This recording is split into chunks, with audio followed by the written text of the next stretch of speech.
Hi, for those who don't know me, my name is Jennifer Rubin. I am the cantor of O of Shalom Temple in Norfolk, Virginia, and I am in El Paso, Texas right now for Moral Monday at the Borderlands. We are going to engage in direct action tomorrow in order to protest the very cruel immigration policies of our current administration. And I just wanted to give a little bit of firsthand account of what I have seen today. So this morning I was able to go and volunteer some time at an immigrant center, and this is the place where immigrants' families come. And so this is families with children, where they come as soon as they are released from detention. They're brought in buses to this center, and at the center they help them to determine their next step, whether that is getting them on a bus or contacting their their family that is in the United States, or giving them a ride somewhere. They determine where they will go straight from detention. And I spent most of my time today in the children's playroom. There were about, anywhere from 20 to 40 children in there while I was there, and I was the only volunteer that was there. There were a few parents there with the youngest children, but most of them were in there playing while their parents figured out where they were going to go next.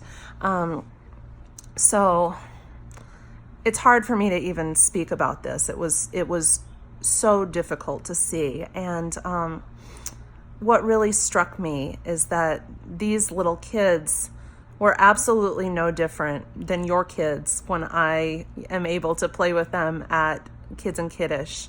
When we're doing our crafts, we played with stickers. We had stickers that we put all over our faces, and I still have my smiley face on my hand. We drew smiley faces on our hands so we could give high fives. And I mean, these were just little children, and they were just like your kids, except that these children were in extremely dirty clothes. You could smell the detention center still on them. And what really struck me is that the bottoms of their feet were all black, which tells me that they were walking around with no shoes. And so you could see the trauma in these kids in the way that they interacted with each other. When one child would take a toy from another, there was this sense of panic in some of the kids, one little boy in particular. And it was just absolutely heartbreaking to think that these children, I don't know what their experience was like because I don't speak Spanish, and so I really couldn't communicate with them verbally. I could only play with them, and there's no need for words when you're playing, and so we played. But I want to show you. This is a picture that I worked on with one little girl. That's her hand that we traced. And she was just so happy to have some markers to play with. She was one of the ones we put stickers all over her face. And she was so generous with those stickers. She was giving them to everybody, and she'd take them off her little face and put one on mine. And it breaks my heart that we, our tax money goes to this systematic cruelty that we are putting children through. It's just wrong. So the other place that I volunteered today was in the clothing room.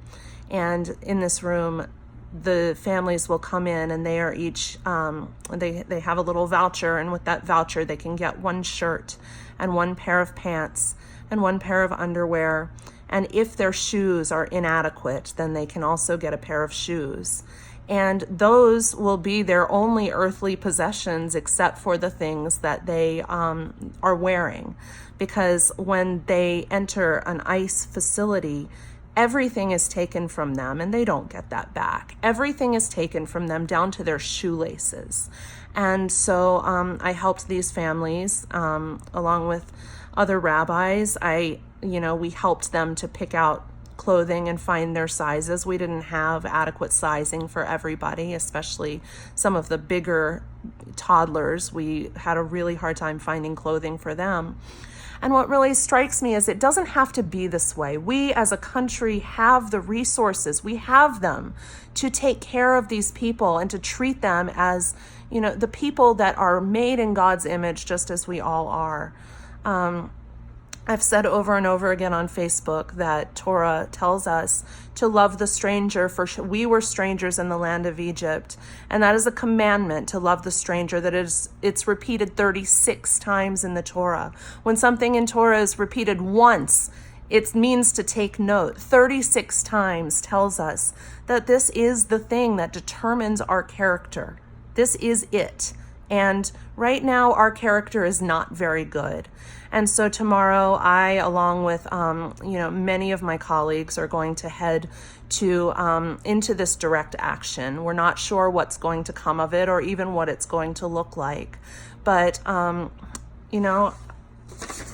will walk into that with this little girl whose handprint I have on this little piece of construction paper, with her face in my mind as I embark on this journey wherever it leads. And so I appreciate all of you for following along with me and for taking such an interest in this issue.